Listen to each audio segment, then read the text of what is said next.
doit être un exemple pour tous les foyers de conflit aujourd'hui, pour que nous nous donnions la main, pour que l'Afrique et l'Occident se réconcilient, qu'on arrête d'attiser les conflits sur les continents, surtout mon continent, mon Afrique, et que le vivre ensemble dans le monde entier soit aujourd'hui un cri de la mère que je suis, de la mère qui rêve par le vêtement, de la mère qui crée, qui habille. Et j'aimerais que toutes les mères, nous venons tous des mamans, mais sans les hommes, serions-nous des mères? Donc hommage à Mandela. Merci beaucoup.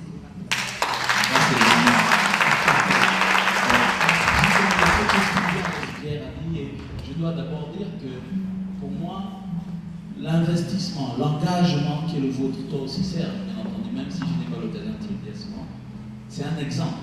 Et ce sont ces exemples qui nous structurent et qui nous portent un peu plus loin. Mais je reviens encore sur le lien qu'il peut y avoir entre le thème du festival, la vie de Mandela et l'engagement de chacun, chacune d'entre vous. Ça veut dire, Serge, que tu viens de passer au rang des invités de ce débat. Le festival, c'est beauté d'Afrique. C'est une beauté qui est quelquefois méconnue. Comme disait Stevie Wonder, misrepresented, elle est mal présentée. On souffre d'un déficit d'image. Puisqu'aussi bien, ce sont les conflits au Kivu. Ce sont les questions liées à l'excision des femmes, comme dit Aminata Traoré. Ce sont les questions liées à la venue sur Tintote et toute l'image de dégradation de la femme qui en a suivi. Venue sur Tintote, est-ce qu'on voit qui c'est? Bon, je parle pour mon frère, c'est pas pour vous, hein, c'est pour quelqu'un d'autre. C'est quelqu'un qui, en fin de 19e siècle, a été engagé, enrôlé dans ce qui, à l'époque, étaient des cirques qui donnaient naissance quelques années plus tard aux zoos humains, des expositions universelles, qui est venu en Occident, qui a vécu quelques années et qui en est mort quelques temps après. Ce n'est pas lié directement au sort de l'Afrique du Sud, mais étant au Tintote, il y a quelque chose qui m'évoque ce qui est le lot des enfants d'Afrique aujourd'hui et du continent, c'est d'être dépecé pour ses richesses. Où qu'on trouve des richesses, des conflits se font au jour, et ces conflits sont souvent extrêmement douloureux pour les femmes, qui sont des mères et qui sont en réalité le socle de nos sociétés, sans lesquelles il n'y a pas de reproduction, pas seulement physique, mais surtout sur le plan de l'éducation. Mandela disait que l'éducation est l'arme la plus puissante pour transformer le monde, pour faire la révolution. Vous êtes des créateurs de rêve. Face à cette condition de la femme d'Afrique, de la mère et de la terre-mère, qui a donné naissance à tout ce qui il y a d'humanité, tout ce que l'humanité porte d'humanité, est-ce que vous pensez qu'il est réaliste de ne considérer que l'aspect réconciliation et paix de Mandela lorsque chaque jour des femmes au Kivu sont violées, lorsque chaque jour d'autres sont violés en Centrafrique, au Mali, lorsque chaque jour des enfants meurent de faim, de soif, des enfants meurent de conditions, de ce qui a été appelé par certains racisme structurel qui se transmet de génération en génération et qui n'est donc pas la responsabilité des frères et des sœurs avec lesquels nous parlons et nous échangeons. Et ça qui était véritablement la force de Mandela, c'était de le reconnaître. Comment, dans vos actions quotidiennes, il est selon vous possible de jumeler l'urgence d'action que demande le continent et la nécessité de vivre ensemble que vous avez tous évoqué?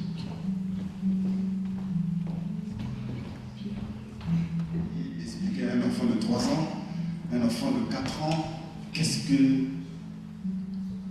l'esclavage?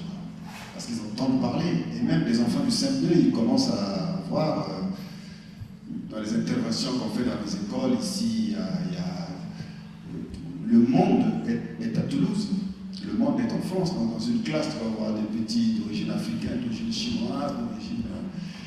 Et les enfants, avec les bribes d'histoire qu'ils connaissent, ils peuvent dire « Ah, mais vous avez été des esclaves. Mais qu'est-ce qu'un esclave? Mais comment expliquer l'esclavage ?» Et c'est un mot de Mandela que j'ai lu quand j'étais encore au Congo. Il disait que ce qui faisait peur à Mandela, c'est le pouvoir qu'on a sur autrui. Donc sa question principale, c'est de dire, que vais-je faire du pouvoir que j'ai sur autrui? Donc, aujourd'hui encore, tous les Timains, autour du Timain, ont fait des interventions dans les écoles. Je commence par là. Je commence par dire, l'esclavage commence déjà dans la famille. Tu es le grand frère, il y a peut-être 5 ou 6 ans qui vous séparent, tu es plus fort, tu as un pouvoir. Qu'est-ce que tu vas faire de ce pouvoir? Et au-delà, les parents sont plus forts que vous, qu'est-ce qu'ils vont faire de ce pouvoir qu'ils ont sur vous? Pour la majorité des cas, c'est le pouvoir d'aimer. Mais malheureusement, pour certains, des enfants qui sont battus, des enfants qui sont violentés, des enfants qui sont violés. Et c'est à partir de là, dès que le grand frère, tu as un pouvoir sur le petit frère, et que tu décides de le primer au lieu de l'aimer, et si on imagine que vous êtes 3, vous êtes 10, que vous êtes un État qui avait un pouvoir, et que vous décidez qu'à partir de ce pouvoir, en créant des armes conventionnelles, en créant des armes de la spiritualité, de la religion qui peut être considérée comme armes, eh bien vous pouvez choisir d'aller annexer un pays, vous pouvez choisir de mettre les gens en esclavage. Donc pour ma part, voilà le point crucial. Donc Mandela m'a amené là. Et effectivement, lorsqu'on l'extrapole au niveau de l'organisation des États, finalement, ce n'est que ça. Il y a du pétrole là-bas. Pour le moment, moi, je possède les moyens de l'exploiter. J'en ai besoin. J'aurais très bien pu venir avec l'expérience, les connaissances que j'ai, d'exploiter ce pétrole pour tout le monde. Aussi bien pour ceux qui sont là. Mais je l'exploite que pour moi. Donc le pouvoir que j'ai. Donc voilà là où Mandela, moi, personnellement, m'a amené, qui fait que chaque fois que j'interviens dans les écoles, je sais comment amener, éclairer les enfants pour les amener jusqu'à la traite des morts. Tu as posé la question du thème du festival, du lien avec Mandela, et surtout de la question par rapport à l'urgence aujourd'hui sur nos territoires africains, qu'est-ce qu'on peut faire? Je pense que déjà la première chose à faire, c'est peut-être ne pas nous sentir coupables, parce que souvent nous avons ce sentiment de culpabilité en disant mais qu'est-ce qu'on fait? On allume la télé, on voit. Nous ne sommes coupables que de nos actes et décisions individuelles quotidiennes. Je peux prendre l'avion demain et débarquer dans le nord du Mali, y rester 1 mois dans le cadre d'une action humanitaire. Je ne suis pas sûr que ça changera le cours de ce qui est en cours. Ça aidera, ça pourra apaiser, penser quelques plaies, mais ce n'est pas ça qui va tout régler. Donc je pense qu'à dans nos amples positions déjà, ne pas forcément se sentir coupable à chaque fois, parce que je l'entends souvent dans la bouche d'amis d'ici, oui, mais l'Afrique, etc., qu'est-ce qu'on peut faire? Mais on se sent coupable, ici on est bien, là-bas. Non, on est coupable de rien du tout, sauf de ce qu'on décide de faire chaque jour. La deuxième chose, c'est si certains veulent nous aider, nous, parce que c'est notre combat de changer l'image, parce que tout part toujours de l'image. Vous savez, tout à l'heure on parlait d'histoire. Qu'est-ce qui a justifié à l'époque les expéditions coloniales? C'est l'image de ceux qui en tiraient parti, l'image qu'ils ont vendue ici. C'est-à-dire que quelques explorateurs financés par des lobbies allaient là-bas sur place et venaient vendre ici une Afrique qui n'était pas du tout celle qui était sur le terrain. Il y avait des empires, des civilisations, des cultures millénaires. Sauf que les voyageurs, pour certaines visées, venaient dire ici, il n'y a rien, c'est la brousse. Et c'est ce qui a mis dans la bouche de personnages comme Victor Hugo, qui est pourtant, et là je parle en tant que français, une de nos plus belles plumes et lumières poétiques. Mais quand on voit ce que Victor Hugo disait de l'Afrique, à l'Assemblée nationale, c'était allez-y en Afrique, prenez-la, l'Afrique n'appartient à personne, il n'y a rien là-bas, allez-y, prenez-la.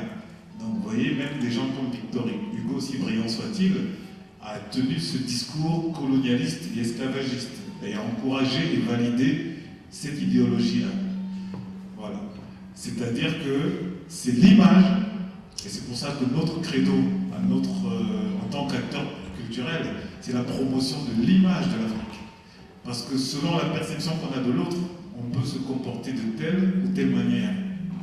Si je considère que Marietou, telle que je l'aperçois, je suis foncé, elle est claire, et qu'on m'a vendu que les gens plus clairs sont méchants, dès que je la verrai, sans la connaître, mon a priori sera que c'est mon ennemi. C'est l'image qu'on m'a vendue d'elle. Vous voyez?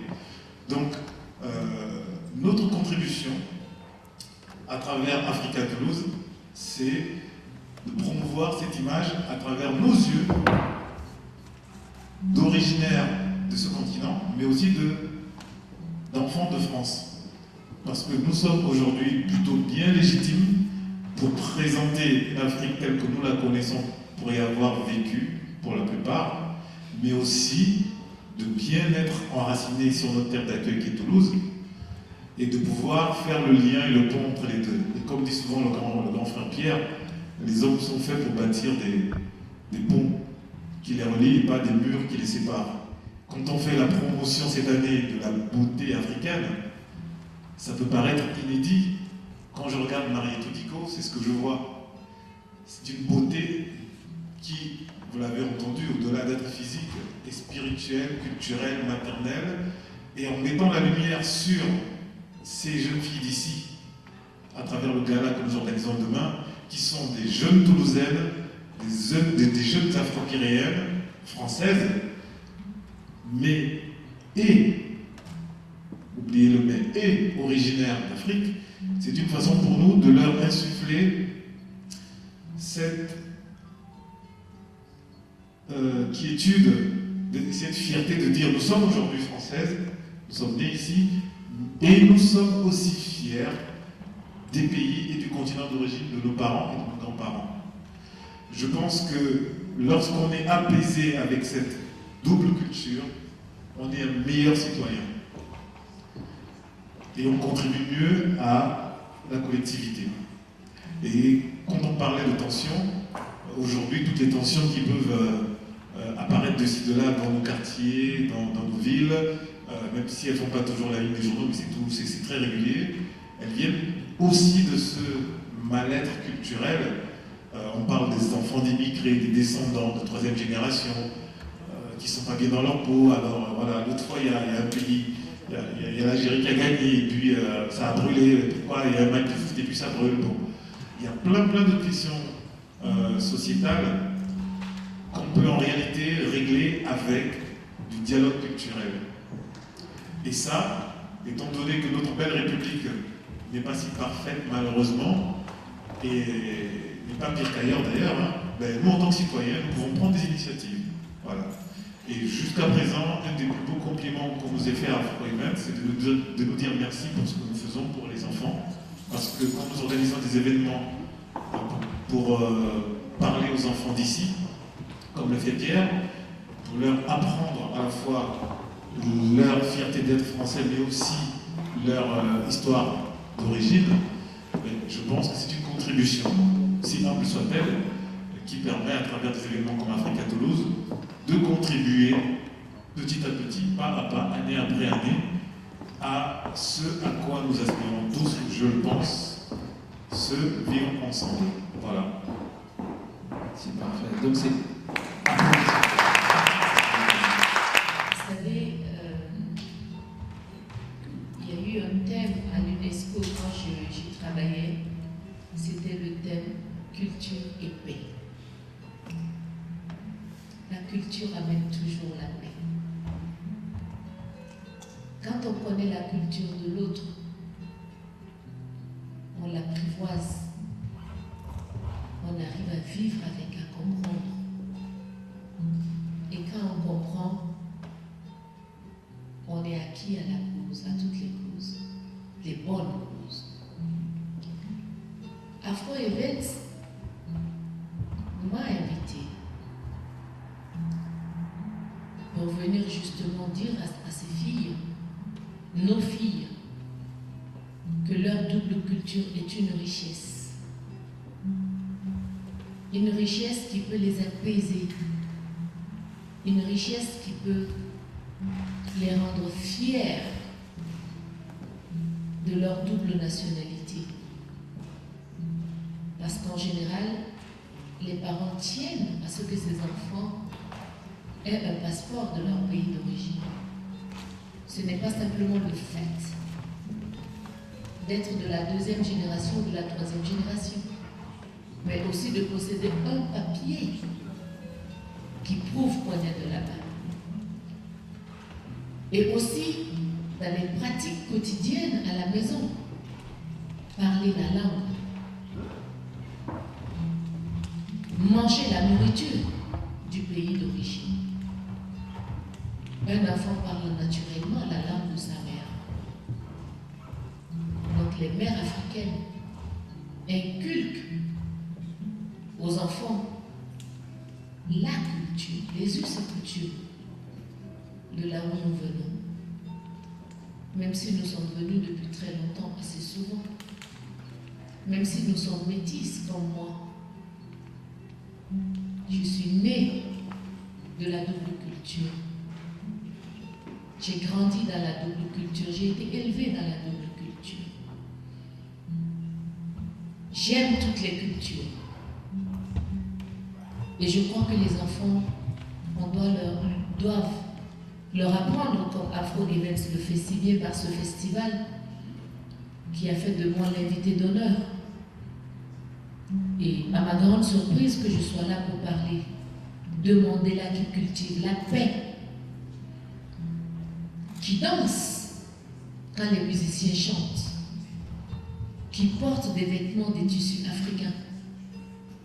Là, c'est un grand symbole de paix, de tolérance et de compréhension par le visuel, par le partage. Oui, Mandela, c'est un symbole. Oui, la mère que je suis attache du prix à l'hommage à Mandela. Et j'attache du prix au fait que nos valeurs soient réellement comprises par toutes les autres cultures. Qu'est-ce qui se passe? Nous, dans les fonds des brousses, nous chantons, nous dansons. C'est la culture qui nous unit. Pourtant, nous regardons la télé chez le chef du village qui a toujours la télé, l'infirmier qui soigne tout le monde qui a toujours la télé, et aussi l'instituteur qui a toujours la télé. Et le partage étant là, toutes les familles se réunissent dans ces trois familles, enfants et grandes personnes, pour regarder la télé. Et je vous assure qu'en Afrique, nous connaissons mieux l'Occident que l'Occident nous connaisse. Donc il est tellement important que ceux avec qui nous vivons, nous partageons la même terre. Nous avons le même sang qui coule dans nos veines. Que nous partagions les cultures les uns des autres pour pouvoir vivre en paix. En tant que mère, en tant que femme, je sais que sans la paix, les hommes allant en guerre, les femmes partent en guerre aussi. Parce que c'est une autre guerre. C'est la guerre intérieure. Est-ce qu'ils vont revenir? Comment vont-ils nous soutenir? Qu'est-ce que nos enfants vont devenir? Et en cultivant la paix, en cultivant la culture, l'union entre les gens, ce que fait Afro Events, nous les mères, nous les artistes, nous les femmes du monde, battons-nous pour la paix, battons-nous pour la culture. Et merci à cet événement. Merci à tous. Organisateur, cette fois-ci, et pas en tant qu'intervenant, je n'ai rien d'autre à rajouter. Je pense que tout est dit, on est bien d'accord. Sauf à vous convier, déjà vous remercier tous d'être venus, très très sincèrement, chacun d'entre vous. D'ici en tout cas, on sent vraiment votre présence, votre intérêt. Comme disait tout à l'heure Juste, qui est aussi vice-président d'Afro Events, il y a le monde visible et puis il y a ce qu'on ressent, qu'on ne voit pas. Et moi, personnellement, aujourd'hui, j'ai ressenti cette présence. Je pense que j'ai bien dormi ce soir parce qu'il paraît que quand on est entouré de bonnes vibrations, on dort très bien. Donc merci pour ça. Merci à Madame Vico d'être là. Et rendez-vous demain à 22h30 au parc des expositions Paul Louis. Merci à tous, bon retour. Merci.